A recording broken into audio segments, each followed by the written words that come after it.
ಅಯೋಧ್ಯೆಯಲ್ಲಿ ರಾಮಲಲ್ಲಾ ಮೂರ್ತಿ ಪ್ರಾಣ ಪ್ರತಿಷ್ಠಾಪನೆ ಆಗಿರತಕ್ಕಂಥದ್ದು. ಇನ್ನು ಈ ಒಂದು ಸಂದರ್ಭವನ್ನ ಮೈಸೂರಿನಲ್ಲಿ ಶಿಲ್ಪಿ ಅರುಣ್ ಯೋಗಿರಾಜ್ ಅವರ ಮನೆಯಲ್ಲೂ ಕೂಡ ಕಣ್ತುಂಬಿಕೊಳ್ಳಾಗ್ತಾ ಇದೆ. ದೃಶ್ಯದಲ್ಲಿ ಕೂಡ ನಾವು ಕಾಣಬಹುದು. ಮುಖ್ಯವಾಗಿ TV5 ವಾಹಿನಿಯ ಮುಖಾಂತರ ಈ ಒಂದು ಲೈವ್ ಕಾರ್ಯಕ್ರಮವನ್ನು ವೀಕ್ಷಣೆಯನ್ನ ಮಾಡ್ತಾ ಇರುವಂತಹ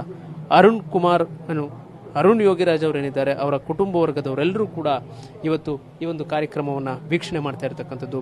ಅವರ ಪತ್ನಿ ವಿಜೇತಾ ಅವರ ಸಹಿತ, ಜೊತೆಗೆ ಅವರ ತಾಯಿ ಸರಸ್ವತಿ ಅವರು ಇರಬಹುದು, ಇವರೆಲ್ಲರೂ ಕೂಡ ಕುಟುಂಬ ಸಮೇತರಾಗಿ ಈ ಒಂದು ಕಾರ್ಯಕ್ರಮವನ್ನು ವೀಕ್ಷಣೆ ಮಾಡ್ತಾ ಇದ್ದಾರೆ. ವೀಕ್ಷಣೆಯನ್ನು ಮಾಡುವ ಮುಖಾಂತರ ಅವರ ಮಗ ಈ ಒಂದು ಸಾಧನೆಯನ್ನು ಮಾಡಿರ್ತಕ್ಕಂಥದ್ರ ಬಗ್ಗೆ ಹೆಮ್ಮೆಯನ್ನು ಕೂಡ ವ್ಯಕ್ತಪಡಿಸ್ತಾರೆ. ಅವರ ಮನದಾಳದ ಮಾತುಗಳನ್ನು ಕೂಡ ನಾನು ಇವಾಗ ಕೇಳ್ತಾ ಹೋಗ್ತೇನೆ. ಅಮ್ಮ, ಅಂತಿಮವಾಗಿ ನಿಮ್ಮ ಮಗ ಅವರು ಕೆತ್ತನೆ ಮಾಡಿದಂತಹ ಮೂರ್ತಿಯಲ್ಲಿ ಪ್ರತಿಷ್ಠಾಪನೆ ಆಗಿದೆ, ಜೊತೆಗೆ ಒಂದು ರೀತಿ ಸಂಭ್ರಮ ಎಲ್ಲ ಕಡೆ ಮನೆ ಮಾಡಿದೆ. ಕೊನೆಯದಾಗಿದೆ ತುಂಬಾನೇ ಸಂಭ್ರಮ ಇದೆ. ಮತ್ತೆ ನಮ್ಮ ಮನೇಲಿ ಎಲ್ಲರೂ ಹಬ್ಬದಕ್ಕಿಂತ ಹೆಚ್ಚಿನ ವಾತಾವರಣ ನಡೀತಾ ಇದೆ.